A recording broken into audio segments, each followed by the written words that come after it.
उन्होंने शादी भी कर ली। उनकी योजना DU में पढ़ाने की थी या सिविल सर्विस की भी थी, शायद पता नहीं। मेरा इंटरेक्शन बहुत ज़्यादा उसके बाद रहा नहीं उनसे, क्योंकि मैं सर्विस में चला गया था। इतने जिज्ञासु बच्चे थे दोनों, इतने जिज्ञासु कि उनसे मिलकर तबीयत खुश हो जाती थी, कि हर चीज़ जानने का मन करता था उनका, हर विषय पढ़ने का मन करता था। एकदम जीवन से भरे हुए बच्चे, आंखों में चमक ऐसे। फिर दोनों की शादी हुई तो मैं शादी में जा नहीं पाया, क्योंकि मेरा रिश्ता सिर्फ लाइब्रेरी में 1 घंटा गप मारने वाला था, उससे ज़्यादा था नहीं रिश्ता उनके साथ। फिर सुनता रहता था कि मैं सब बढ़िया चल रहे, पढ़ाई कर रहे हैं, तैयारी कर रहे हैं। इंटरकास्ट मैरिज की उन लोगों ने, खूब हंगामा हुआ, दोनों घर में तलवारें खिंच गई, किसी तरह से तलवारें संभाली गई, मैनेज हुआ, दोनों साथ रहने लगे।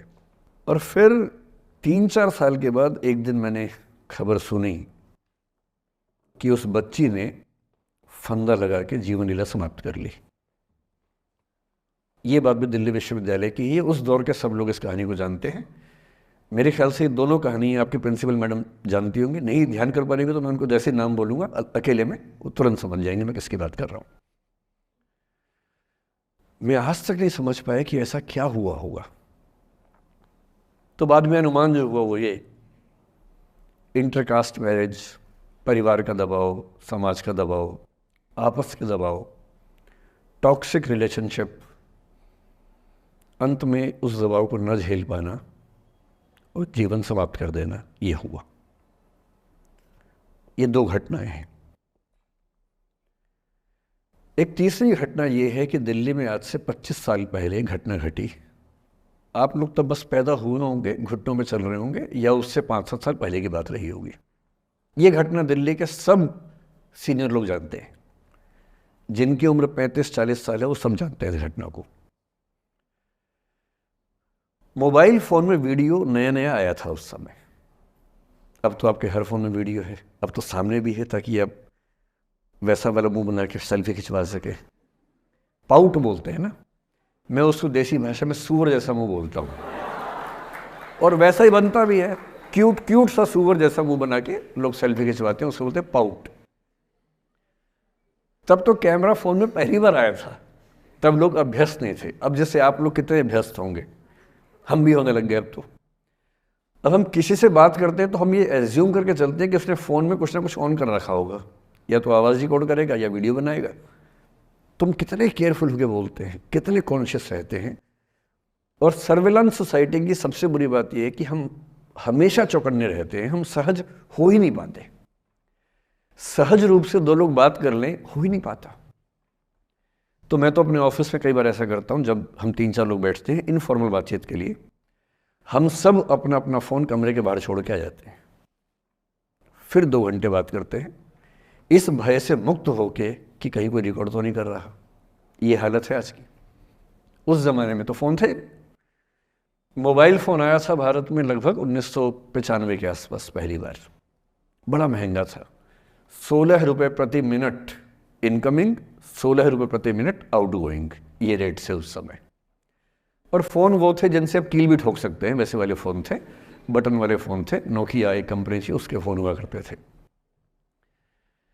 उसके 4-5 साल के बाद क्या हुआ, पहली बार किसी कंपनी ने फ़ोन में कैमरा लगा दिया। ये बात उस समय के लोग नहीं समझते थे। जब भी नई तकनीक आती है उसको समझने में टाइम लगता है। जो पहले समझते हैं फ़ायदा उठा लेते हैं, जो थोड़ा लेट समझते हैं वो उसका नुकसान उठाते हैं। उस समय दिल्ली के एक प्रसिद्ध स्कूल में 11वीं-12वीं क्लास के 2 बच्चों में आपस में कोई रिलेशनशिप रही होगी। वो दोनों किसी ऐसी सिचुएशन में थे जो सिचुएशन बहुत ही प्राइवेट किस्म की थी, बहुत निजी किस्म की थी, जिसको पब्लिक नहीं कर सकते। कुछ फिजिकल रिलेशनशिप जैसा मामला था। उस दुष्ट लड़के ने लड़कों के इतिहास को कलंकित, लड़कों का इतिहास वैसे भी कलंकित ज़्यादा है, उसे और कलंकित करते हुए उस पूरे सिचुएशन का वीडियो बना लिया। ऐसे मामलों में दुर्भाग्य है, मैं लड़का हूं इसलिए लड़के पवित्र थोड़ा ना हो जाएंगे। लड़का है, इतिहास कलंकित तो है, उसका वीडियो बना लिया। और दुष्टता का चरम स्तर निभाते हुए वो वीडियो अपने एक दोस्त को शेयर कर दिया, ये कहे कि किसी और को दिखाना मत। जैसा कि होता है अफवाहों की दुनिया में, हर अफवाह एक व्यक्ति एक को ही बताता है, ये कह के किसी और को मत बताना, और अगला व्यक्ति भी अगले को यही कह के बोलता है किसी और को मत बताना, और इस तरह से पूरे शहर को खबर होती है और सबको लगता है कि सिर्फ मुझे पता है। वो वीडियो फैल गया। नए नए फ़ोन आए थे, पर वो फ़ोन कम लोगों के पास थे, कैमरे वाले फ़ोन। तो फ़ोन से कितना फैलता, ज़्यादा नहीं फैला। लेकिन उस समय दिल्ली की एक कुख्यात मार्केट हुआ करती थी, पालिका बाज़ार, अभी भी है, पर तब वो कुछ और कामों के लिए कुख्यात हुआ करती थी। अब तो कपड़े मिलते हैं, तब कपड़ों के साथ कई चीज़ें और मिलती थी वहाँ। जैसे गंदी फिल्मों की सीडी चाहिए हो तो वहाँ मिलती थी, ग्रे मार्केट में, चोरी छिपे। इस वीडियो को सीडी में कन्वर्ट करके लोगों ने वहाँ से खरीदा, लाखों करोड़ों की संख्या में। नए नए टेलीविज़न चैनल प्राइवेट आए थे, और प्राइवेट टीवी चैनल को खबरों की भूख इतनी होती है कि वो खबर के लिए जान दे सकता है और जान ले भी सकता है किसी की। 24 घंटे इस खबर पे, इस चीज़ पर खबरें चल रही थी सारे चैनल्स में, कि ये वो लड़का है जिसने ऐसा किया, ये वो लड़की है, ये वो स्कूल है, इस स्कूल की प्रिंसिपल से बात करेंगे, इससे बात करेंगे। वो जो बच्ची थी जिसकी इसमें कोई गलती नहीं थी, सिवाय इसके कि वो किसी एक लड़के से प्रेम करती थी, जो कि उस उम्र में बच्चे कर बैठते हैं। इसके लिए बहुत चिल्लपौनी मचानी चाहिए। बच्चों को आप हर बात पे अपराधी नहीं मान सकते। उस बच्चे की गलती सिर्फ इतनी थी कि उसने अपने दोस्त पे भरोसा किया, जो भरोसे के लायक था नहीं। वो नीच किस्म का व्यक्ति था जिसने उस संबंध की गरिमा को समझा नहीं। उस बच्ची के घर के बाहर 24 घंटे न्यूज़ चैनल से कैमरे खड़े रहे। घर से कोई भी निकले, 50 कैमरे पीछे, आप बताइए आपकी बेटी कैसी है, आप बताइए आपकी बहन कैसी है। अंत में उस पिता ने अपनी बच्ची को इस देश से बाहर भेज दिया।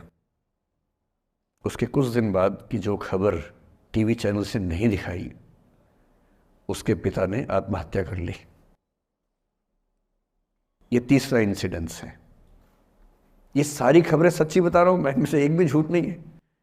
झूठी कहानियों से मोटिवेशन दिया जा सकता है, मैं जानता हूं, पर जब सच्ची कहानियां हैं तो मैं झूठ क्यों बोलूं? सारी सच्ची कहानियां बता रहा हूं मैं आपको। एक चौथी कहानी जो आप में से कई लोगों की होगी। मेरा एक स्टूडेंट है, सिविल सर्वेंट है, सीनियर लेवल पे है, करीब 40 साल का है। उसने आज तक शादी नहीं की। क्या उसकी शादी करने की इच्छा नहीं थी? पूरी इच्छा थी। फिर क्यों शादी नहीं की? भाई कुछ लोग तो होते हैं कि शादी करनी ही नहीं, कोई मिशन है, योगी जी है, मोदी जी है, ठीक है, उनका तो मिशन है, ममता जी है, उनका मिशन है। पर जिसका जीवन में ऐसा कोई मिशन नहीं है और जिसको प्रेम करने का मन भी करता हो, वो तो शादी करता है आमतौर पे। उसने शादी क्यों नहीं की जानते हैं?